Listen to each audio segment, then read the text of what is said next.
Study IQ IAS, अब तैयारी हुई अफोर्डेबल।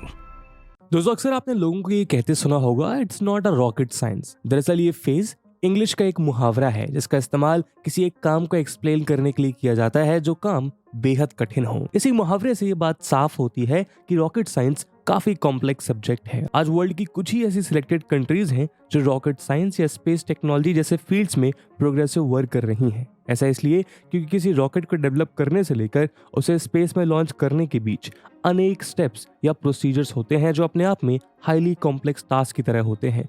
इन टास्क को पूरा करने के लिए कभी आपको ग्रेविटी से निपटना होता है तो कभी साइंस में मौजूद दूसरे एस्ट्रोलॉजिकल बॉडीज की ट्रेजेक्ट्री को समझना होता है, और कभी कभी तो ये सभी फैक्टर्स एक साथ मिलकर इस पूरे टास्क को और भी ज्यादा मुश्किल बना देते हैं। लेकिन दोस्तों आज हम बड़े गौरव के साथ कह सकते हैं कि इस हाईली कॉम्प्लिकेटेड टास्क को सक्सेसफुली पूरा करने वाले देशों की लिस्ट में हमारा देश हिंदुस्तान वर्ल्ड लीडर के रूप में उभर कर सामने आ रहा है। इंडिया की स्पेस ऑर्गेनाइजेशन इसरो अंतरिक्ष और प्रौद्योगिकी की दुनिया में नए कीर्तिमान रच रहा है। फिर चाहे बात अर्थ के आउटर ऑर्बिट में किसी सैटेलाइट को स्टैब्लिश करने की हो या मून और मार्स जैसे टेरेस्ट्रियल बॉडी तक पहुंचने के सफर की, आज हिंदुस्तान अपने रॉकेट साइंस की नॉलेज से हर दिन नए कारनामों को अंजाम दे रहा है। इसी कड़ी में इसरो ने अब तक के अपने इतिहास के सबसे हैवीएस्ट रॉकेट इंजन का सक्सेसफुली टेस्ट कंडक्ट किया है। इसरो द्वारा हाल ही में CE-20 इंजन का एप्टीट्यूड टेस्ट किया गया है। ये इंजन इंडिया के कमर्शियल लॉन्चिंग प्रोग्राम में यूज होने वाले LVM-3 यानी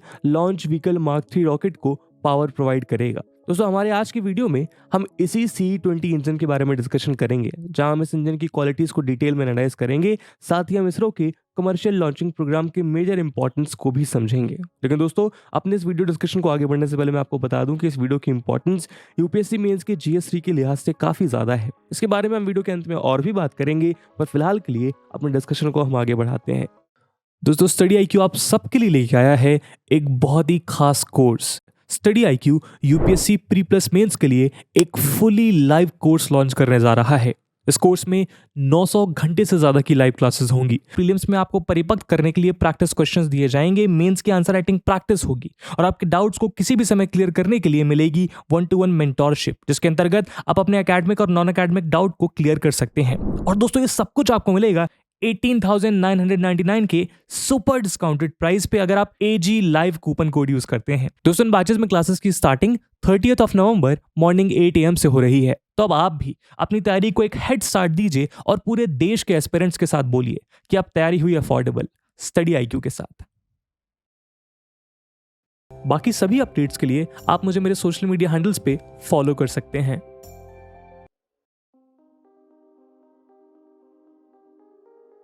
दोस्तों CE-20 इंजन दरअसल एक क्रायोजेनिक रॉकेट इंजन है जिसका इस्तेमाल हायर ऑर्बिटल मिशंस या हैवी पेलोड को स्पेस में ले जाने के लिए किया जाता है। लेकिन सबसे पहले आपके मन में ये सवाल आ रहा होगा कि आखिर ये क्रायोजेनिक रॉकेट इंजन होता क्या है। दरअसल cryogenic rocket engine traditional solid या liquid fuel based rocket engine से बिल्कुल अलग होता है, जो कम थ्रस्ट प्रोड्यूस करने के कारण शॉर्ट डिस्टेंस मिशन या लेस पेलोड कैरी करने के लिए इस्तेमाल किए जाते हैं।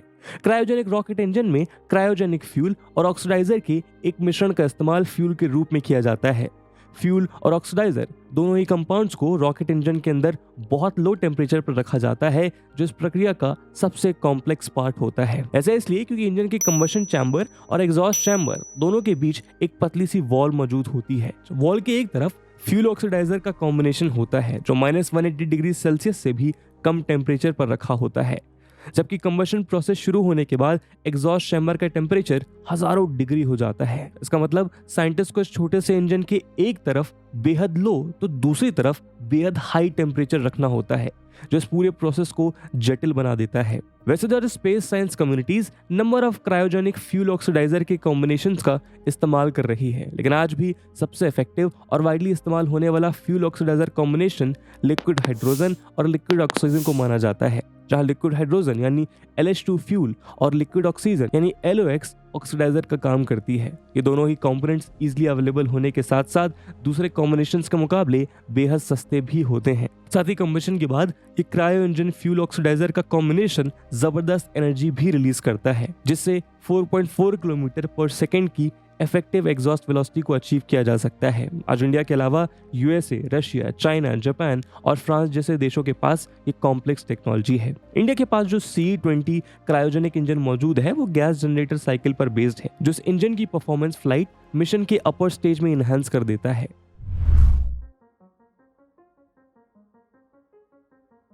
दोस्तों CE-20 इंजन के डेवलपमेंट के साथ ही इसरो ने एक बड़े चैलेंज को पार कर लिया है। जैसा कि आप जानते हैं, CE-20 इसरो के इतिहास का अब तक का सबसे हैवीएस्ट रॉकेट इंजन है। तमिलनाडु के महेंद्रगिरी के प्रोपल्शन कॉम्प्लेक्स के high altitude test facility centre में CE-20 इंजन की सक्सेसफुली टेस्टिंग की गई, जहां इस इंजन का 25 सेकंड एप्टीट्यूड टेस्ट किया गया। इससे पहले इसरो नॉमिनल ऑपरेटिंग कंडीशंस के तहत इंजन का 480 सेकंड ड्यूरेशन टेस्ट ऑलरेडी कर चुका है, लेकिन इस बार ये टेस्ट इंजन की स्ट्रेंथ को वेरीफाई करने के लिए किया गया था। इस दौरान इंजन ने टेस्ट के सभी ऑब्जेक्टिव्स को पूरा किया और इंजन टेस्टिंग के बाकी पैरामीटर से क्लोजली मैच होते दिखे।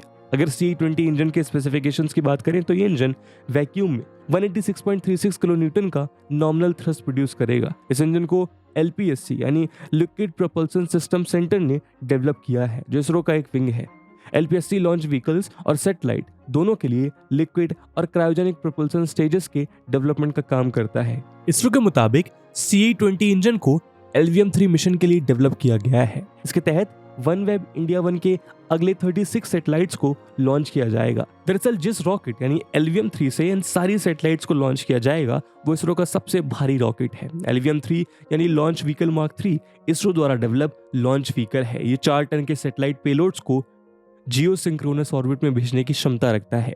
ये 3 stage medium lift launch vehicle है, जिसमें 2 solid motor strap on, liquid propellant core stage और एक क्रायोजेनिक स्टेज होता है। इसरो के मुताबिक LVM-3 व्हीकल का cryogenic upper stage CE-20 engine की हेल्प से चलता है, जो कि LOX LH2 प्रोपल्शन कॉम्प्लेक्स के साथ मिलकर काम करता है।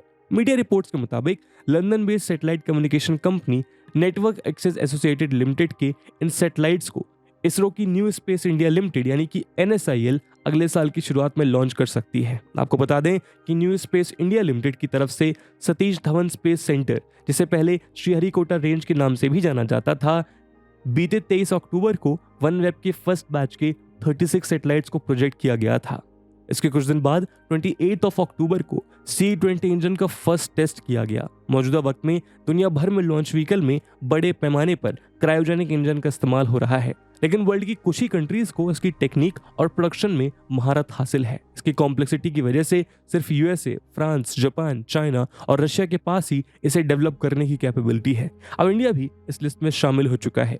वहीं हिंदुस्तान एरोनॉटिक्स लिमिटेड यानी HAL ने 208 करोड़ की लागत से इंटीग्रेटेड क्रायोजेनिक इंजन बनाने का एक प्लांट लगाया है। इस यूनिट में HAL इसरो के लिए रॉकेट बनाने का काम करेगी। साथ ही इस प्लांट में इंडियन रॉकेट्स के लिए क्रायोजेनिक और सेमी इंजन की मैन्युफैक्चरिंग और टेस्टिंग की फैसिलिटी भी मौजूद होगी। आपको बता दें कि HAL के एरोस्पेसिक डिवीजन में पोलर सैटेलाइट लॉन्च व्हीकल यानी PSLV, जियो सिंक्रोनस सैटेलाइट लॉन्च व्हीकल यानी GSLV मार्क 3 के लिक्विड प्रोपेलेंट टैंक और लॉन्च व्हीकल स्ट्रक्चर मैन्युफैक्चर होते हैं। वहीं अब इसरो के LVM-3 व्हीकल के लिए CE-20 के सक्सेसफुल टेस्ट में कमर्शियल स्पेस मिशन को बस्ट अप दे दिया है। नेटवर्क एक्सेस एसोसिएशन लिमिटेड के मुताबिक इसरो और NSIL के साथ उसकी पार्टनरशिप से 2023 तक पूरे इंडिया में बेहतर कनेक्टिविटी प्रोवाइड की जाएगी, जिसमें लद्दाख से लेकर कन्याकुमारी और गुजरात से लेकर अरुणाचल प्रदेश तक एक्सेस शामिल है। OneWeb के मुताबिक इस लॉन्चिंग के साथ ही अर्थ के लोअर ऑर्बिट में 648 सैटेलाइट्स की फ्लीट तैयार करने का कंपनी का प्लान 70% पूरा हो जाएगा, यानी लो अर्थ ऑर्बिट में 462 सैटेलाइट्स का ग्रुप पूरा हो जाएगा। वहीं सिर्फ 4 और लॉन्चिंग के साथ ही ये फ्लीट वर्ल्ड में high speed fast connectivity provide करने लगेगा। दरअसल OneWeb के इस टारगेट को पूरा करने के लिए 6 लॉन्चेस की जरूरत थी, लेकिन रशिया यूक्रेन वॉर की वजह से इसकी लॉन्चिंग में देरी हुई। हालांकि OneWeb ने इस बीच 2 लॉन्चिंग कर लिए हैं। OneWeb के इस मिशन के बाद इन सैटेलाइट से देश के उन सभी हिस्सों में भी इंटरनेट पहुंचाया जा सकेगा जहां भी कनेक्टिविटी पहुंचाना मुमकिन नहीं है। इसरो द्वारा पहले कमर्शियल लॉन्च को पोलर सैटेलाइट लॉन्च व्हीकल से पूरा किया जाता था। वहीं अब LVM-3 और उसके लिए डेवलप CE-20 इंजन के सक्सेसफुली टेस्ट से इसरो और NISL के लिए कमर्शियल मार्केट में उतरने के लिए न्यू प्लेटफॉर्म खोलेगा। इस प्रोजेक्शन के सक्सेस के साथ इसरो ने दुनिया भर में अपनी सफलता का लोहा मनवाया है। इसरो ने साबित कर दिया है कि वो किसी भी बड़े मिशन के लिए तैयार है और वो अपने LVM-3 के साथ पूरी तरह रेडी है। इंडिया अब तक 300 से ज्यादा कमर्शियल लॉन्च करके दुनिया को बता चुका है कि लो कॉस्ट में भी कैसे स्पेस में सफलता हासिल की जा सकती है। इंडिया इससे पहले लो बजट में मार्स तक पहुंचकर अपनी कामयाबी दुनिया को दिखा चुका है। यही वजह है कि डे बाय डे वर्ल्ड की कई कंट्रीज सैटेलाइट लॉन्च के लिए इंडिया का रुख कर रही हैं। दोस्तों, इसमें कोई दो राय नहीं है कि इसरो के इस कामयाबी से इंडियन स्पेस सेंटर को एक नई गति मिलेगी। जिस तरह पिछले कुछ वर्षों में इंडिया कमर्शियल लॉन्चिंग के सेक्टर में एक बड़े प्लेयर के रूप में उभरा है। अब C-20 इंजन के सक्सेसफुली टेस्ट होने के बाद स्पेस एक्सप्लोरेशन के क्षेत्र में इसरो की उम्मीदों को नए पंख मिलेंगे। इसरो ने ईयर 1975 से अब तक इंडिया के 129 सैटेलाइट्स लॉन्च किए हैं। वहीं जब से इसरो ने कमर्शियल लॉन्चिंग की फील्ड में कदम रखा है, तब से 36 कंट्रीज के लिए 342 सैटेलाइट्स को लॉन्च कर चुका है, जिसने इसरो के लिए करोड़ों रुपयों का रेवेन्यू भी जनरेट किया है। साल 2014-15 में सैटेलाइट लॉन्चेस से इसरो को 252 करोड़ रुपीस की कमाई हुई थी। वहीं 2015-16 में 227 करोड़, साल 2016-17 में 208 करोड़, 2017-18 में करीब 200 करोड़ रुपए की इनकम हुई थी। वहीं पिछले 3 साल में विदेशी सैटेलाइट्स की लॉन्चिंग से इसरो ने 80 करोड़ से ज्यादा की कमाई की है। गवर्नमेंट की तरफ से पार्लियामेंट में दी गई इंफॉर्मेशन के मुताबिक साल 2021 से 2023 के लिए इसरो ने 4 कंट्रीज के साथ सैटेलाइट लॉन्चिंग एग्रीमेंट साइन किया है। इस लॉन्चिंग से इसरो को 13.2 करोड़ यूरो की इनकम होगी। दोस्तों, जैसा कि मैंने वीडियो के पहले भाग में आपसे बताया कि इस वीडियो की इंपॉर्टेंस यूपीएससी प्रीलिम्स और मेंस के लिहाज से काफी ज्यादा है, तो उस इंपॉर्टेंस को देखते हुए एक सवाल मैं आपके लिए छोड़कर जा रहा हूं, जिसको आपको कमेंट सेक्शन में आंसर करना है। And the question is, what is cryogenic technology? Discuss the significance of indigenous cryogenic engine for India. And with this question my friends, that's it for the video. I hope आपको video पसंद आई होगी, और अगर पसंद आई है तो अपने दोस्तों के साथ साझा करना मत भूलिएगा। हम मिलते हैं अगले वीडियो में, तब तक के लिए जय हिंद, जय भारत। स्टडी IQ IAS, अब तैयारी हुई अफोर्डेबल।